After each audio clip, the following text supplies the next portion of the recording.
Let's welcome your host tonight, the Creative Engagement Director of Training Magazine, Stephen Dahlberg. Thanks very much, John. It's great to be here tonight. Welcome everyone from Training Magazine. This is a very special keynote with our guest joining us from Wednesday morning, Taiwan time. I want to first give a little background about how we came to have this guest and topic tonight.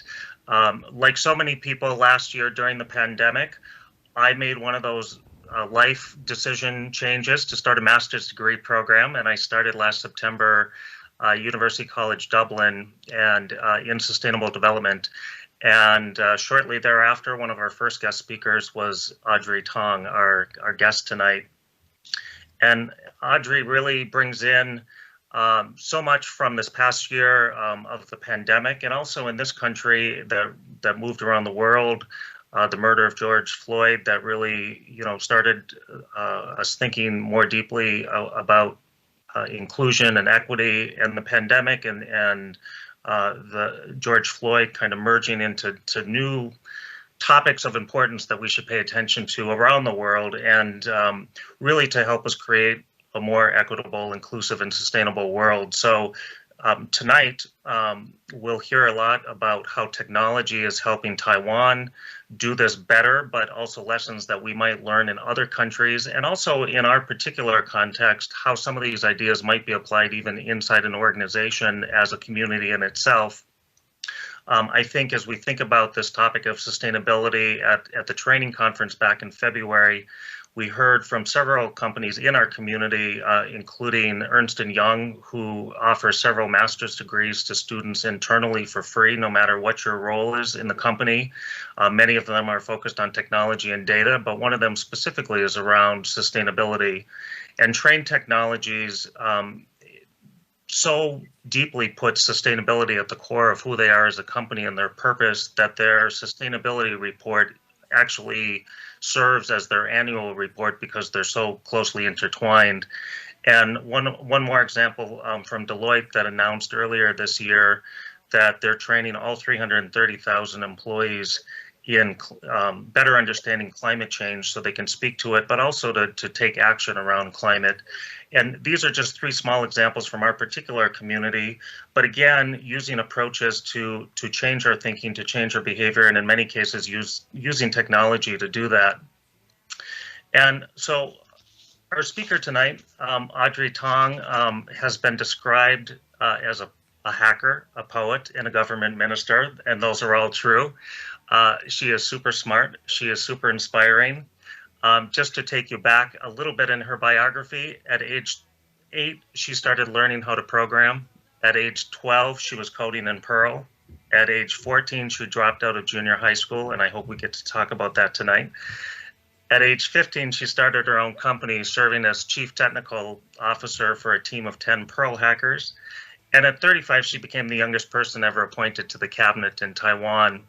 Her portfolio focuses on social innovation, youth participation, and open governance, all themes that we'll talk about tonight.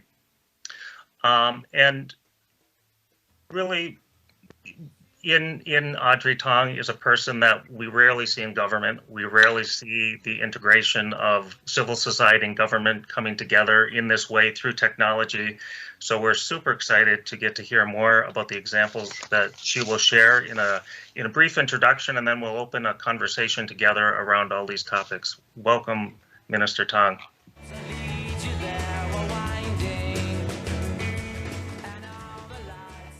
Hello, good local time, everyone. Really happy to be here virtually. Thank you. So, for the next 10 minutes or so, I'll be sharing some visuals to outline in broad brushes how Taiwan utilized democracy as a form of technology, or as I call it, digital social innovation, so that we successfully countered the pandemic with no lockdowns, eliminated it actually, and also countered the infodemic, that's the disinformation crisis, with no takedowns. And all of it rests not on the government technologies, but rather on the successful deployment integration of civic technologies or civic tech. In Taiwan, we have 3 pillars of digital social innovation, and that's fast, fair, and fun. The fast part pertains to collective intelligence, that is to say, public infrastructures in the digital realm that surfaces early warnings, that triages incoming messages, such as in 2019 December, when Dr. Li Wenliang from Wuhan sounded the alarm, saying that there were 7 SARS cases in the Huanan seafood market. Well, although it did not reach the people in Wuhan, it did reach people in Taiwan through PTT. Now, PTT is sometimes called Taiwan's equivalent of Reddit, but it's not really equivalent because it has no shareholders and no advertisers. It's entirely run by the academic network, the Taiwan National University, for the past quarter century now. So people are already well versed in contributing their knowledge to triage such messages in a pro-social way, far from the divisiveness or outrage or discrimination that we sometimes see in the more anti-social corners of more recent social media. This more time-honored pro-social social media allowed people to triage this message within 24 hours, and that allowed us to start health inspections for all flight passengers coming in from Wuhan to Taiwan on the first day of 2020. And it's not just for people who are used to bulletin board systems or can access the internet. Anyone with a toll-free number 1922 can call through a landline to ask any questions and get them answered about the counter-pandemic efforts, and even make policy suggestions.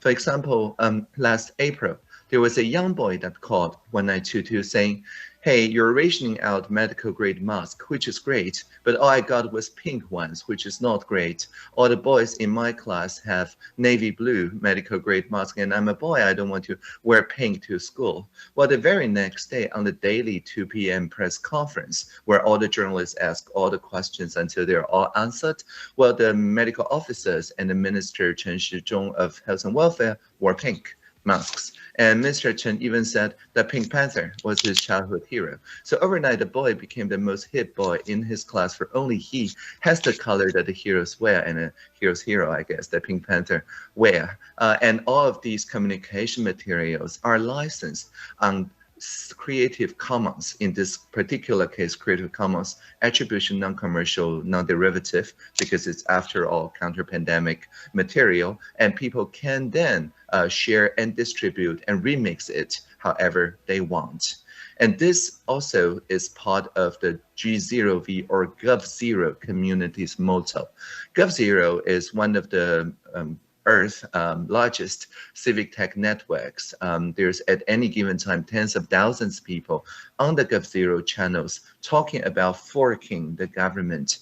Now, fork in open source means taking something there, not destroying it, but taking it to a different direction, but in an open way, so that the original project can choose to merge it back. So for all the digital services in Taiwan, which all ends in something, the gov.tw, the GovZero people fork it and make better alternatives, or at least more fun and fair alternatives.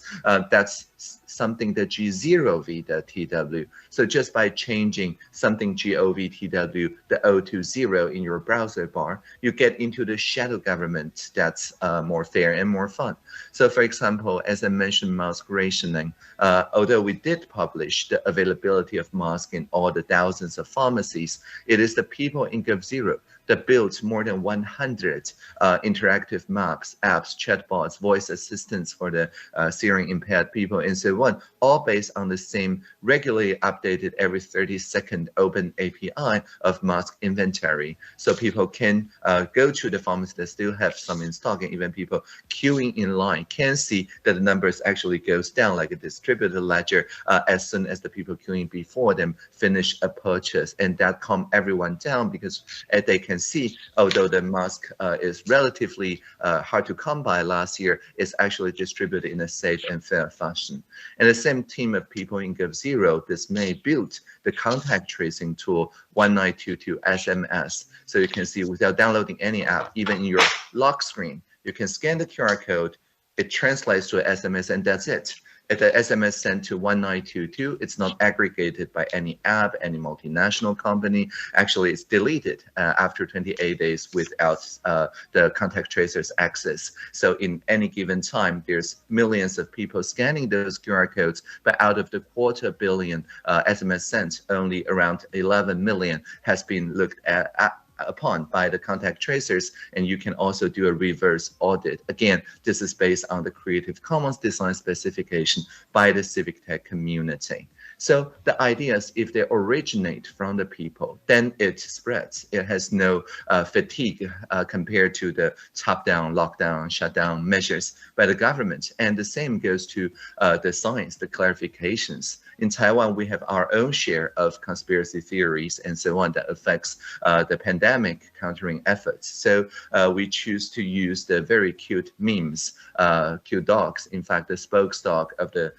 command center of counter-epidemic to explain, say, the physical distancing. When you're indoor, keep 3 of those very cute Shiba Inus away from one another, and outdoor 2, or wear a mask to protect your own face against your own unwashed hands. And it's not just counter-pandemic materials, all the cultural products such as, well, my own photo or the 3D model of the presidential office or official dictionary are similarly offered as Creative Commons for people to create upon. And even the internal meeting reports and all the visits by the journalists and the lobbyists are also published in the public domain when anyone visits me into my office. This is my office, by the way. It's all published in the public domain. So it ensures that people only talk about the global goals, the sustainable goals, because it's all on the record, it's radically transparent, so they will look really bad to the future generation if they choose to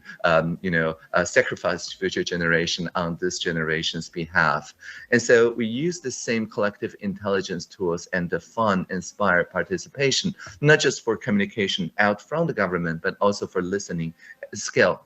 Since 2015, we've used assistive intelligences to listen at scale on people's real recommendations and suggestions. The first case, this particular case, was about Uber. At that time, nobody can determine whether it's sharing economy, gig economy, or platform economy, or something like that. So we use the open source tool Polis so that people can see what each other's reaction to the same facts are. And given the 3 weeks of resonating feelings, the best idea that take care of people's feelings always win, just like in PTT, but with extra gamification factor. So if you agree with me that passenger liability insurance is always important, you can click agree and move toward me. If you click disagree, you move farther away from me, but there is no reply button, so there's no room for troll to grow.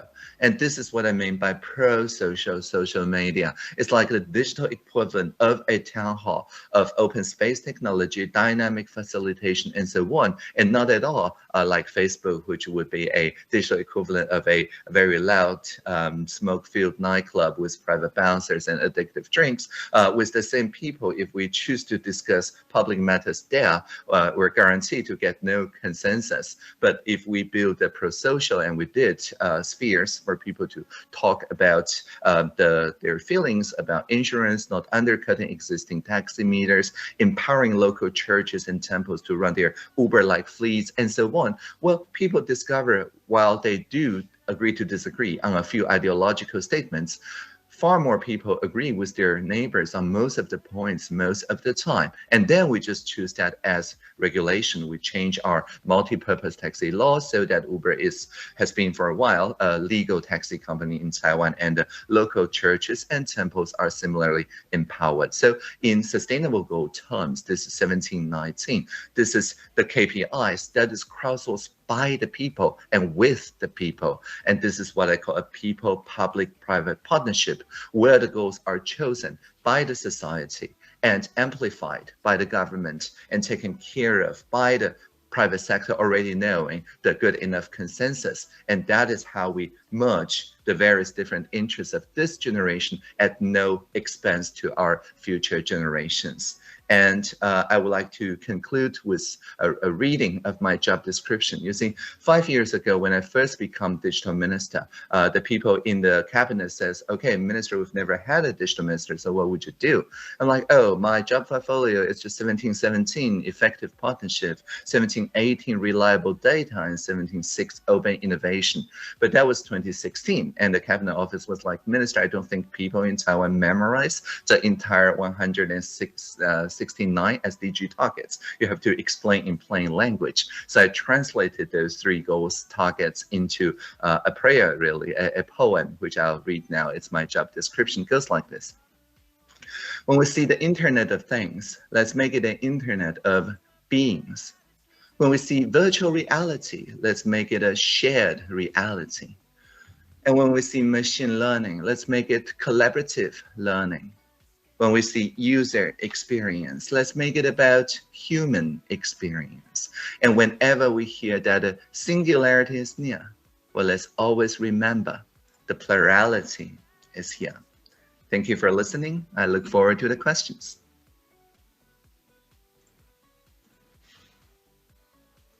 Thank you so much. That was fantastic. And I don't know that I've seen a job description written as a poem before, but it seems entirely appropriate and good to bring in your poet role as well. And I do hope we come back one more time at the end, at least, to your poetry as well.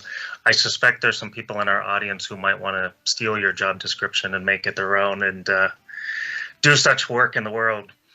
I do want to just reiterate what you began talking about, which is Taiwan's response to COVID and the fact that it has kept the numbers of cases and deaths extremely low in comparison to most other countries, including our own here in the US.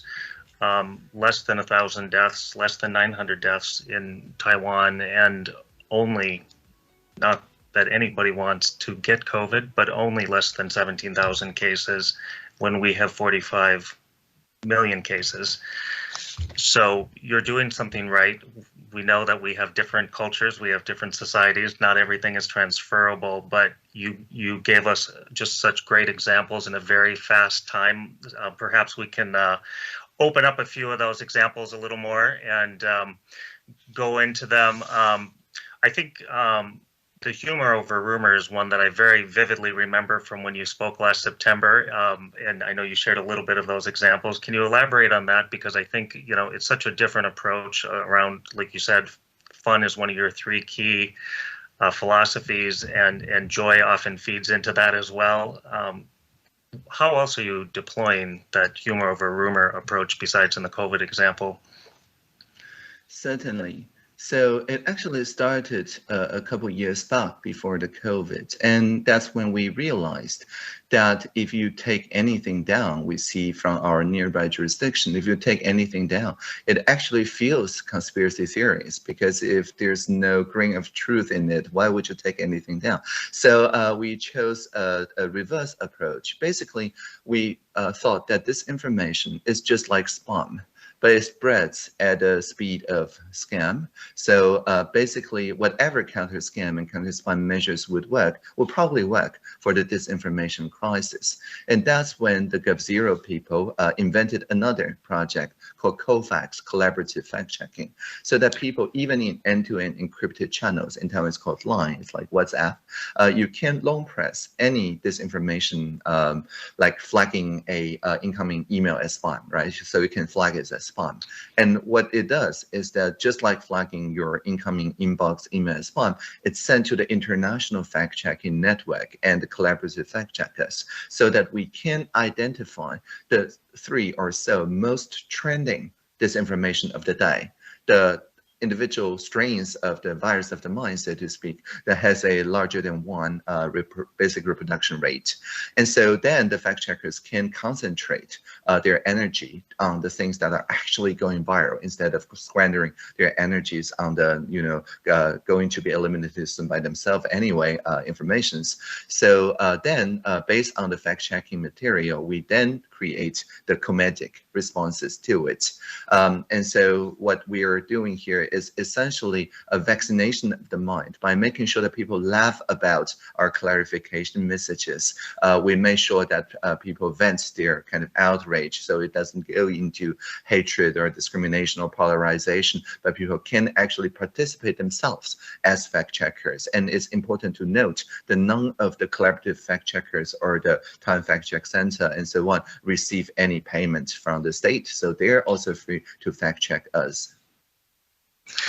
I read that some of this fact checking approach involves chatbots, and we were talking about that earlier in this conference because some of our technology solutions in the workplace for workplace learning involve chatbots, and I'm wondering if you've seen other iterations in that context as well in the way people are adopting, in this case, the fact-checking work, but also more broadly the use of the chatbot approach beyond the societal example you just shared with us. Yeah, I think chatbots are great if it's in the flow of work or in the fact-checking example, in the flow of chat rooms, right? Because that's where people receive this information. So we have this Trend Micro, Taiwan's leading antivirus company, that produces this special chatbot that you can invite to any of your chat rooms. And just like antivirus algorithm, it scans each incoming message for potential scam and spam and so on. But again, it doesn't take anything down. It adds context to the conversation by providing links that you can check for yourself. And this is what we call notice and public notice. That is to say, the fact checkers' work are delivered in the flow of work, in the flow of conversation. So people are empowered to be competent in media. This is different from the normal media literacy, which is more like people are consumer of information. Chatbots, because they are interactive in nature, invites people to contribute to their database, to interact, to ask more questions, and so on. So it empowers people to be media competent. And in our basic education, the difference of literacy, consuming information, and competence, making new information and narrative, and contribute like the middle schoolers that use this kind of chatbot configuration to fact check our 3 presidential candidates in early 2020 as they're making their policy forums and debates and so on. Well, they become vaccinated on the spot. They would not be able to be captured by conspiracy theories because they've taken all the sides, all 3 sides of all the 3 major parties. And well, after taking all the sides and understanding the nuances and contributed to fact checking, well, the outrage simply dissipates into democracy, I guess. You talked just now about the literacy and the mindset, and I think again in September you talked a little bit about how that applies with students and younger learners. Can you say a little more about how some of these approaches are being integrated? Again, I remember the citizen science example you shared, where schools and students at those schools were helping contribute science data, for instance, on a particular project. But how does that fit under the literacy you were just talking about, a different kind of literacy? Right. So literacy, as I mentioned, is the ability to interpret information and data and media as it comes in. But competence, which is our education curriculum's focus, is to contribute back to the network of knowledge. So, for example, the Airbox example is that not just middle school or primary schoolers are basically equipped with those very small but inexpensive and open hardware like Arduino or Raspberry Pi boxes that measure, say, PM 2.5 or some other climate-related, environment-related measurements, and they just place it on their own balcony or on the school and so on, and that reports the real-time effect of air pollutants and so on in that particular vicinity, so that people with tens of thousands of those micro sensors can piece together a much better machine learning model to explain the cause and effect of ground-based and mobility-based and international travel of PM 2.5 and so on. And again, in school, it's very difficult to teach about the data dignity, about about data stewardship, about data bias, about how to account for the drifts in long-term measurements project and so on. But if the student operates Airbox, then everything is kind of natural. They learn instead of being taught the importance of data accuracy when contributing to the global research around climate and so on. So that flips around the learner and the teachers, the roles, because the teacher no longer holds the standardized answers, but rather the student with their airboxes do. And the teacher is just one of the learners that can interpret those numbers, but the students are, of course, welcome to design their own experiments in an open way. Such a great example of applied learning and the kind of learning that might actually make students more students more excited about science as they go through their educational experience. I think we are getting a lot of questions. Before we shift over to that, I want to perhaps pick up, as I mentioned at the beginning, on your learning experience. Sure. Where you dropped out of school, kind of created your own learning with internet, I suspect, in somewhat the early days. And with our audience, of course, being in the training and learning field, what does your own story say about the way you got to where you are now and how you help shape that very personally for yourself? Mm-hmm. Well, I was born in '81, so too early for the new communities around open source and so on, which would be introduced in '97, '98. So when I participated in the World Wide Web in '95, '96, there's no organized open source community. There was the free software community, there was the archive, the preprint network, and so on. So as you said, it's the early days when the open knowledge and open source community are just being identified on the World Wide Web. But nevertheless, I wrote to those separate communities, the Internet Engineering Task Force, the World Web Consortium, and so on. Well, first of all, nobody knew that I was just 14 years old, and also they are happy to share their latest research with someone that they've never met, right? So the idea is that I talked to the head of my school, my principal, saying, okay, I discovered this new thing called the World Web, and people are so eager to share their cutting edge research that my textbooks in my high school feels at least 10 years out of date, and I really want to do research. So I want to spend 16 hours a day, not just 8 hours a day after school. So because it's mandatory compulsory education, can you do something about it? And after reading my email printouts with researchers, head of my school, Principal Du Huiping said, okay, tomorrow you don't have to go to school anymore. So it was very empowering. And also, I guess, start from that very moment, I believe that career public servants are the actually most innovative people in the society, an idea that I still carry to this day by working with the public service on social sector and public sector innovations. And the picture of your office that you shared, if I recall correctly, your office is in a park, is that correct? Yes, we tore down all the walls so you can walk straight in, and it's a co-created space. So people with their own ideas of how to design the space and decorate the space and make installable interactive art are free to do so.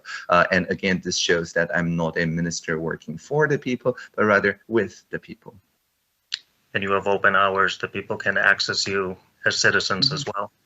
Yeah, as I mentioned, if you are willing to contribute to the commons, that is to say, only when the public transcript or video is published to the commons, can people book 40 minutes of my time every Wednesday, sometime in other days also, and I also tour around Taiwan, both virtually and also in person, so that people do not have to spend extra, commuting just to get to the Taipei, the capital city. And this is important because when I travel travel to the more rural or indigenous places. It's just me that travel, but through telepresence, I also bring all the relevant central cabinet officers, ministries, and so on to the spot. So instead of people traveling with just a portion of their context to Taipei City, it's the other way around. It's like we both in person and virtually travel to the places that are closest to the pain, to the suffering, and understand it from the position of the people there, and work with the local knowledge instead of just in a very highly abstracted form. And to that end, we should mention that this video will be made available publicly as part of that open source and commons that is requested by Minister Tang and the work of her office. So we're grateful to contribute to that and for you to contribute to our gathering. So we have some questions. Paula Kelly asked, what pushback have you had from more traditional conservative people or organizations to a new way of thinking and making digital integral to what is happening in society? Interestingly, we've had no pushbacks. And this is because my philosophy is voluntary association, meaning that each and every ministry is free to send a secondment to my office, but I'm not demanding them to. So out of the 32 or so ministries in Taiwan, about a dozen or so adopted this method and sent secondments to my office, ranging from the Ministry of Culture to Education, Interior, Communication, so on and so forth. But for example, the Ministry of Defense never sent anyone to my office, so I know nothing about the national security matters. And that's fine. I'm not going to knock on the Ministry of Defense doors and say, let's radically transparentize our submarine deployments or things like that. And so because people understand that crowdsourcing or collective intelligence actually reduce risk and then introduce more effective methods. It's not sacrificing the safety or cybersecurity at the expense of cybersecurity just to make something that's swifter, right? So it's swift and safe. So while introducing new innovations and ideas, we're always making sure the people who want to use the original way of working, for example, paper-based contact tracing forms and so on, can continue to do that. We're not taking anything down. We're just making new systems that are swifter and more safe.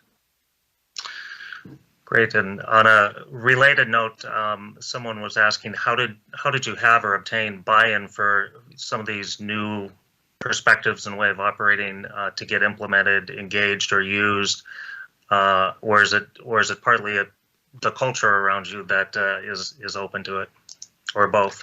Yeah, it's definitely both. And I would say that the key for this kind of people public-private partnership is definitely people, the social sector first.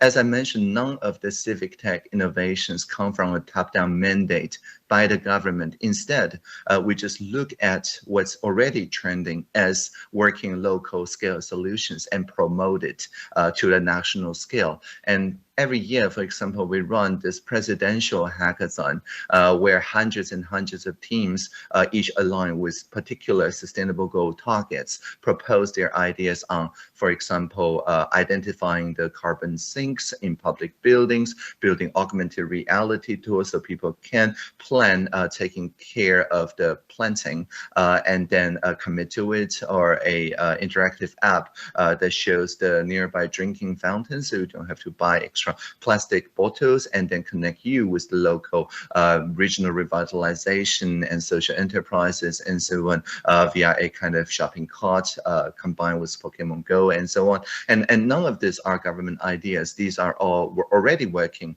civil society prototypes. But by combining the 3 months or so presidential hackathon with a trophy every year, we hand out 5 of those trophies that are shape of Taiwan Island, and then a micro projector underneath. And when you turn it on, it projects Dr. Tsai Ing-wen, our president, handing you the trophy, and she would commit in that self-describing trophy that whatever you did in the past 3 months will become national level policy with all the personnel, budget, and regulatory adjustments required within the next fiscal year. And that then empowers empower the local knowledge into national level policy. And we use new voting methods such as quadratic voting to make sure that nobody lose when we choose the top 10 teams, the top 5 teams, all the teams that didn't make the cut actually contribute back by identifying the quadratically voted synergies, so they can also contribute to the champion teams.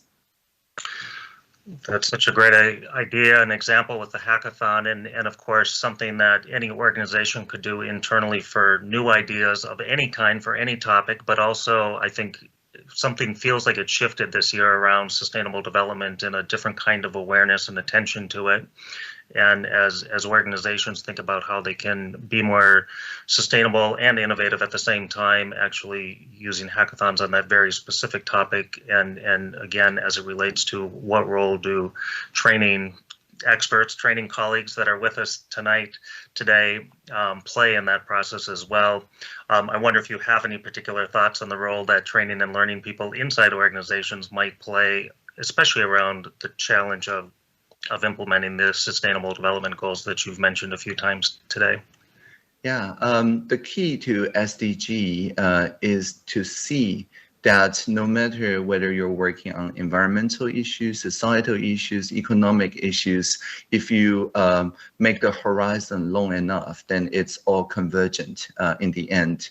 It only looks zero-sum if you set your eyes on the next quarter only, right? If you set your eyes on the 7 generations down the line, then all the different approaches start to feed to each other, and you can look at the polis conversations, right? While people have some short-term ideological disagreements, actually for the goals to combine the various different sectors, everyone agrees with their neighbors on most of the things, most of the time. So a process to build cross-sectoral teams is, I guess, the foundation of the kind of training that we give. The participation officers, the people in each ministry's charged with not just producing cute dog comedies, but also engaging and listening to people. All these people hold bi-weekly workshops to work on concrete citizens initiative petitions where 5,000 people can basically force a ministerial response. And for interagency issues, we then gather together the participation officers to work face-to-face in collaboration meetings to the petitioners and other stakeholders. But when we talk about, say, the tax service reform, it's not the Ministry of Finance participation officers. It may be the Coastal Guard holding the conversation. But when we talk about ocean affairs, then it's maybe the Ministry of Finance holding the conversation in breakout groups. And this is because, well, the ocean officer is also a tax filer, right? They're also a citizen filing tax. And the finance officer is still somebody who serves and maybe is an amateur fisher and so on. So when they talk with the citizens and coordinate interagency responses, they take the side of citizens, not their particular siloed in ministries. And I believe this cross-functional workshops by themselves is like a trainer, not a person, but a space that automatically elicits this cross-sectoral responses, cross-ministerial responses, just because we rotate the participation officers holding out such facilitated conversations. And related to the government examples you just shared, Lori Bush is asking, what do you see as the greatest opportunity for digital enablement in government? You're obviously doing a lot more than we are, I would say, in probably many countries, but what else do you see as opportunities for more engagement through digital enablement? Mm-hmm. Yeah, I just a couple of days ago was on a panel, a workshop panel with the CTO of Estonia and digital strategy leaders of Canada and so on. And we're seeing a lot of convergent evolutions here. We all agree that the digital is an assistive technology, just like my eyeglass, right? It's here to help me see better, but it's not here to replace my eyes, and it's not here to, I don't know, inject pop-up advertisements every 10 seconds to my retina, right? So basically, it's aligned to my value of wanting to see better. And if it breaks, I keep both pieces, I guess, and I can repair it myself or take it to the repair person down the line, and they don't have to look up the license arbitration, methodology and pay $1 million in settlement for violating patent or copyright or something like that. We can just repair the eyeglass. And so it's accountable. And whenever there's bias or differences in expectations, people closest to the actual using side can fix and remix it for the better. So the government is in this great place to take the norms around the public infrastructures, as I mentioned, the town halls, the public libraries, public national parks, even, and so on, where people already have a strong norm on contributing and not taking away from the commons, and then build the digital assistive equivalent so that people can still participate with the modality they choose on public decision making on the matters that's close to them, because otherwise democracy is felt as a very low bandwidth thing, right? Each person uploads 3 bits every 4 years. It's called voting, and then in other times it's not very relevant. But using digital democracy tools, as I mentioned, we can treat democracy itself as a piece of social technology that people can participate every day, and then thereby increasing the bandwidth of collective intelligence. I love your idea of democracy as another social technology for us to consider. Our good friend Bernardo Latif has asked, what was the first step taken for Taiwan's government to accept the idea of radical transparency? And maybe you can elaborate a little more on the radical transparency, which really is an umbrella over many of the examples you've shared with us. But it's not a new idea. I mean, across various different jurisdictions, the court system is probably radically transparent for most of the cases. The individual lawyers and so on cannot sue for copyright violation, right? If you cite their statements in the courts. And the parliament, again, is supposed to be transparent. All the proceedings and negotiation and so on must be on the record for it to take any effect at all. So my contribution is mostly just to bring the judicial and the parliamentarian norms of radical transparency during the proceeding to the administration. Now, arguably, the administration has more to offer because we have a lot of draft stage ideas that never really see the light of day because lack of political will or budget and so on. But it's a treasure trove if you are a presidential hackathon participant to look at the previous project that didn't get realized because of budget or political will constraints, and then use social entrepreneurship, crowdfunding, crowdsourcing to realize it from the social sector. But if we do not publish it voluntarily in the spot, well, people do not know to ask for it. So no Freedom of Information Act can save this particular scenario because people wouldn't know that we have such project to begin with. So publishing as soon as it's collected, if it's not related to private information or trade secrets, that is very important. And in Taiwan, that idea really come to the fore in 2014 when we occupied the parliament for 3 weeks non-violently and to deliberate about the cross-strait service and service and trade agreement with Beijing at the time being forced through by the parliament, and people suddenly realized that we've never had sufficient draft stage material to deliberate substantially on whether the trade negotiation that would enable, for example, our then new 4G infrastructure to be injected by the PRC regime's components, and the systemic risk analysis that should be done but was never done because the people did not have access to those negotiation documents and so on. So people started deliberating on the street, in the street, and for 500,000 people and many more online, that's the first time that they participated in a crowdsourced way to democracy as a form of technology. And it's very successful. After 3 weeks, the rough consensus was then adopted by the parliament.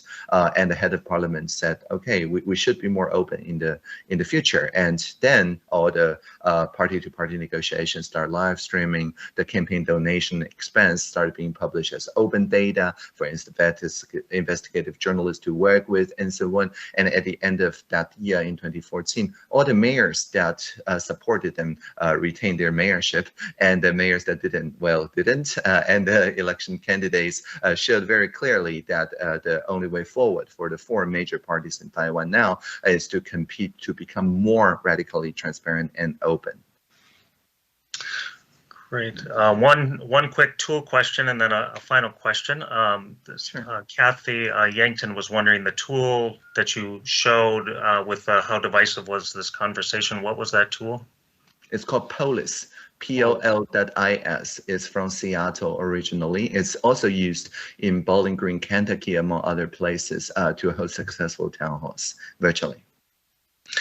Great. And the last question is from Stacy Bauer. She said, good stuff. Also wondering, is there a dark element that is working against this collaborative environment? I assume that element would propagate conspiracy theories. How is that element handled?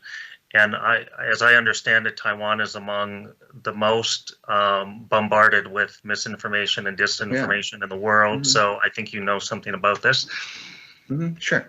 For example, in 2019 November, there was a trending virus of the mind in our social media that said, and I quote, the Hong Kong thugs are being paid 20 million to kill a police, end of quote.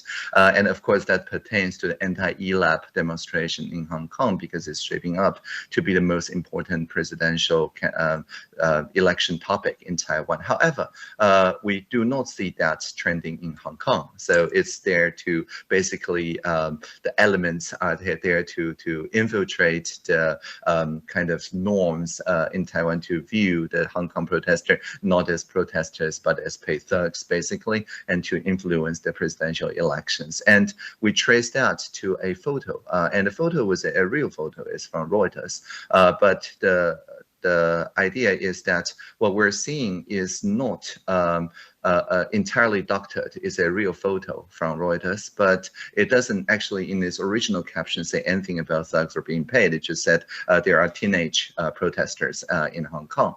So the new caption that said the 13-year-old thug was paid and they bought iPhones for the compensation for killing police and so on are actually coming from elsewhere. And so we took the idea of notice and public notice without taking anything down.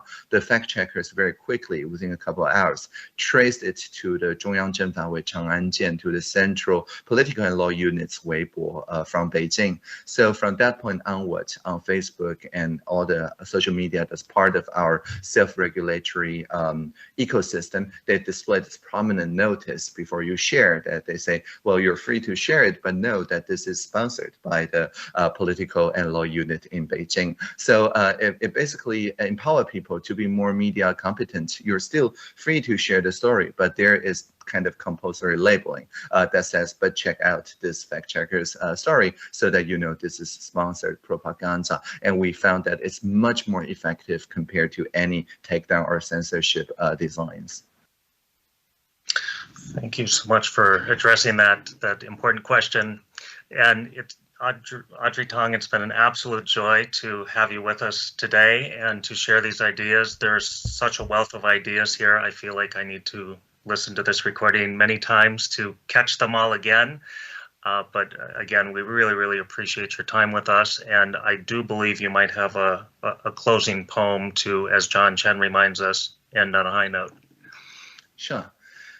Yeah, so I'm just quoting from Leonard Cohen, the Canadian singer-songwriters, about digital social innovation, really, and how the pandemic and infodemic and the climate emergency prompts this global urgency into action. And the poem goes like this: ring the bells that still can ring. Forget your perfect offering. There is a crack in everything, and that is how the light gets in. So be the light. Thank you. Live long and prosper. Thank you. Today is gonna be the day that they're gonna throw it back to you. Steve, do you want to just debrief a little bit what that was like? I think that closing poem from Leonard Cohen of how the light gets in was in my notes. It's something I've again remember from September. I thought that Audrey's presentation in September, almost a year, well, more than a year ago, when we were at a different point in the pandemic, was incredibly hopeful to know that there is a different way to approach things in your own country that go wrong, but obviously around the world collectively, especially in something like a pandemic or sustainability. So to get to pick up that conversation a year later and engage in it again in different ways was great, and a whole different layer, I think, for our world of everyday training, but highly relevant nonetheless, and something we perhaps need to be reminded of every now and then, and learn from the inspiration of other ways of doing things and using technology. Yeah, thank you, Steve. Let's go to Paula Kelly. Hi, everyone. Yeah, I think that was amazing. So articulate. She made me feel really not stupid, but I speak English. It's my only language. And she was using words that were like so amazing to describe situations and ideas that, yeah, I find it very inspirational. But also that a country as small as Taiwan and in an area where us in the West often think that maybe they're a bit behind the times, or should I say less developed. We all know that manufacturing up until recently, everything was made in Taiwan when I was in the UK. I don't know so much now, we see it's all made in China. But they are in many ways ahead of the game, and I think open to new ideas, which is why I asked the question about the pushback from conservatism. Because I think in countries like the US and in the UK, obviously I'm in the US at the moment, but I'm British, they can be less open and much more pushback than we were seeing on what Audrey was talking about. So yeah, very inspirational. Thank you, Paula. I know that when I was in Taiwan that we had experienced an earthquake, and that everybody has the earthquake app on in Taiwan, so they knew exactly where it was, what it is, what to do. And so that's another form of technology that like even our most earthquake prone areas don't really have. Is that Judy over there? Hi, Judy. Make sure and unmute. My insight really is we're talking about an operating philosophy, and that's one of inclusiveness. And here in the United States, we so pride our individualism that we always look for distinctions and differences, and we are not inclined to look at our common humanness, if you will. And we are far more alike than we are different. But it is a deep cultural difference, is what I'm saying. And I think, could learn from that very much so. But I just find it fascinating that how much we so stress individualism without looking at the beauty, benefit, growth, possibility of collectivism. Just that's all. Oh, that's all. Thanks. Yeah. Deep thoughts by Jack Handy and Judy. Thank you for that. I see MB. MB, thank you so much. Yeah. Going back to, sorry, I don't know who was the first person who talked, but as far as advancements in countries and where you are technologically, Paula, sorry, I think sometimes, well, I don't think, I think it's important to remember that the advancements sometimes can be a crutch or a hindrance into those early adoptions. I know when I was in Mexico City, I spent a semester there in college. I'm going to date myself, but that was back in '91. And I remember I was shocked to see everybody with cell phones. But the only reason is because their landlines sucked, right? And so like we went into a bar and everybody had these ginormous cell phones, on the tabletops. We hadn't even come close to adopting it yet. So I think for our perspective here in this conference, always keep yourself in check. Like think, I take for granted the tools that I have easily accessible to me, but what am I ignoring because I've got these tools easily accessible? There might be something out there that is fantastic, and you have to just always keep yourself open to it and constantly asking those questions and just make yourself uncomfortable almost so that you are finding new things and new ways to do stuff. Yeah, MB, I think that like side comment to that is, I personally have not traveled for 19 months, but when I did travel, two things really stuck out of me. I went to the region where my grandfather was born in Guangzhou, and I saw a rickshaw, right, like a rickshaw-like cart, and the guy has a cell phone. Right? Right. And What's so the you can't app? afford. It was probably the rickshaw app. I know you can't afford a car, but you can afford a cell phone. Everyone had one. The other one was trying to get a power supply converter for a Macintosh, and so I'm in that same rickshaw. This is why the story was there, and we have this Macintosh on a pull cart, like a rickshaw stock car in China, trying to go to a store to get a power converter. It was the most surreal thing that I ever seen, and I think that's what we need to do, is to take those ideas and break the thing that we would normally do and say, you know, what else could we do? Let's break some stuff, right? As Love trainers, it. we're I constantly think, breaking stuff. I think, John, your example goes back to Austin yesterday of bringing analog and digital together and reminding us that there's a lot of value in analog, and MB's background, like we keep going back to, as a good example. Yeah. But Audrey has talked about how she has run ideas by her grandmother to make sure she can use it the way it's meant to be used, or that a senior who has a landline can use a landline to access some of these participatory platforms, even if they are not connected, or if they are not tech savvy. And one thing she did not talk about tonight that I think is a very different approach is, when they implement 5G technology as the latest, fastest connection, it's going to places that are the least connected and the least populated first, rather than urban areas with the most connection. And just think about how that might change the game, how that would have changed the game last year for remote learning in this country and many others. So I think the analog and digital coming together, we keep being reminded there's lots of value in the non-digital as well. And again, Steve, we had in February, we had the tour of that 5G lab, and that's just waiting to see what happens when all that technology comes together. Anybody else have a comment? Just feel free to unmute. Judy, you want to go again? You got another one? Well, only if no one else has something. I don't want to, I want to talk a little bit about the analog and digital technology. One of the things about It's Bernardo. Sorry, go ahead. Hey, sorry. I just want to say that I did not expect my mind to be blown so much by what I just heard. I gotta say that has to be the most not only inspirational, but hopeful talk I've heard in the past 5 years, without a question. And it gives me a lot of hope to know that there are countries at government level doing these kind of methodologies, techniques, and push for their people, so that actually, I mean, this level of transparency is something that levels the ground to a point that it doesn't matter how much you want to break the system, you just can't, because everything is clear. So it completely takes away, it dismantles all those little dark spots where crime and bad organization and all of those little things that mess the society the way we don't want to be messed up.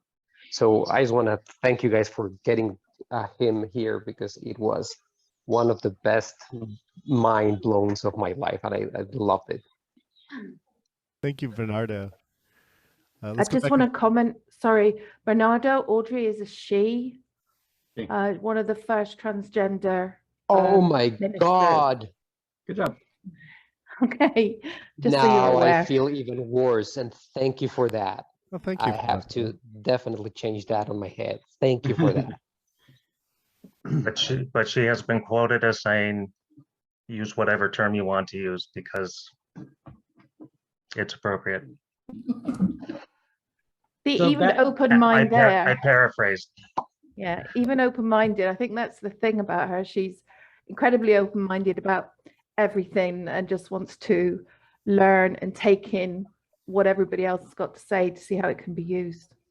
Yeah, but that gets back to the analog digital issue. I think that's a really interesting point, is the parallels between analog and digital, and thinking about the analog as a digital. Like that was the interesting thing that I took away from the story, was the way that you looked at people as systems, and the way that we look at digital as systems, and how there's parallels between those two different systems, and how do you hack the analog by thinking about how you hack the digital. Like that was really a sort of paradigm shift for me. It's like, how do these two concepts, and because all of the digital systems are based on us, on humans. So how do we think in those terms is a very different shift in the idea of user experience design versus, you know, learning design, right? Like, so how do we think in those terms is really kind of, I think, an engaging topic. I was commenting about the analog. Analog is the only place that you see the passage of time. When you talk about digital, it's here, here, here, here, but analog shows the passage of time. And why does that mean? It means that we don't jump from one to thing. We are forever in a growth, maturing, moving kind of model. But I get upset when people want to reject the analog as old and out of date. I think there's a great deal of benefit to having an analog clock in the class as well as a digital. I think it's important to have calendars, not just to see the year, to see the month, to see the time. So then you get a better appreciation of us. We're all on a journey. Time goes whether we pay attention to it or not. And I think analog is one of the few ways that children, we can really talk about that. We can make it visible. The digital doesn't do that for us. So anyway, I'm a big believer in marrying these two together rather than rejecting one model. And in terms of a society, we as a society are forever on a journey, and we can choose to do that collectively, together, sharing, or we can choose to do it in a blame, polarizing, pitting against kind of model. So anyway, that's my thought as well about the digital not being analog. Okay? Thank you, Judy. I know that when I visited both China and Taiwan, that China is losing its team culture. We used to think of China as having one of the greatest team cultures, but with the quote-unquote invasion of entrepreneur or you know, consumerism and other types of things, I actually did 2 team building events, one in Taiwan and followed by one in China. And the one in Taiwan was still based on collaboration, multiple teams working together. So it makes it a very unique culture. Phil Jones, Steve wants to see if your analog calendar is still in your room. Phil has decades of the Let's calendars lined up in his office. Phil, are you there? You know, Julie, you're right. Turn your calendar. Turn your. Yep, he'll pull them out. Decades. I've worked with Phil for 35 years, and every year he gets a Let's calendar. Embiid got one too somewhere. Well, the point is, here are just a few of them. Can you see them? Oh, put them close in front of your body, Phil. Stand in front of them. There you go. Okay. Here we go. Spotlight, Phil. Hold on. Wait for it. 3, 2, 1. There you go. Now show them all one at a time. Love it. Yeah, love it. Just a few of them. Anyway. Analog Phil. I just ordered mine for next year. Hey, got it. See? Well, the point is, we know that collaboration is actually key to innovation. We talk about sustainability, and if we're going to encourage the pitting against rather than the working with, there's some real sacrifices being made in that place. And I think the training community can model that. We can actually be explicit, even in our exercises that we're working. We can really stress. So we have more, I think, power than we might realize in how we shape culture. Judy, I think the example that somebody asked about the polis technology that he showed for how divisive certain topics are, but only by agreeing or disagreeing, not commenting or any other trolling kinds of activities. I mean, I think in the analog world, we see that all the time when we actually talk to people who are very different than ourselves and actually get along quite fine. And I can speak to people very close to me who fit that description, but our abstract of those people or people like them is so very different. But, you know, whether technologies like polis and in-person interactions might bring this country particularly more toward the less divisive, in probably lots of years of work to go before us, but might things like that help us get there? Outstanding. Steve, do you mind? I think we're getting close to the time. Can I lead a closing activity? Please. I'd love to lose. And first, though, John, thank you so much. It was a Herculean technology effort this evening to bring all these parts and pieces together because they do not use Zoom client in Taiwan, but we didn't want to make it difficult for everybody else. So John made it possible. So thank you.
Well and well. Easy one, good. Carrie. Carrie de la Montaña. Hunting for the unmute button.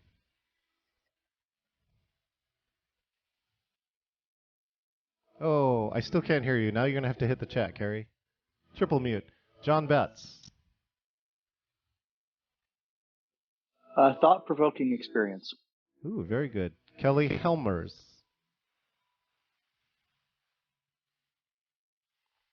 Kelly Helmers. I'm going through all the Ks. Katie coming up next. Katie.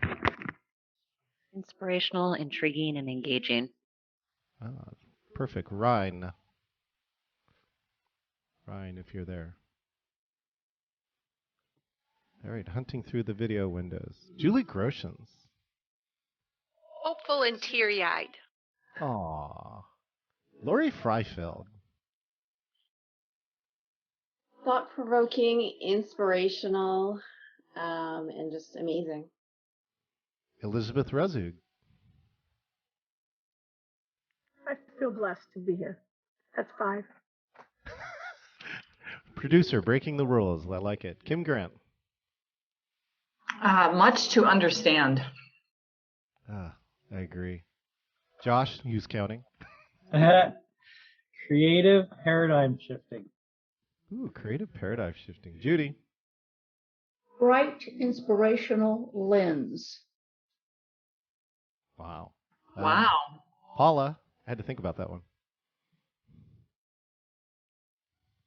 Powerful people perspectives.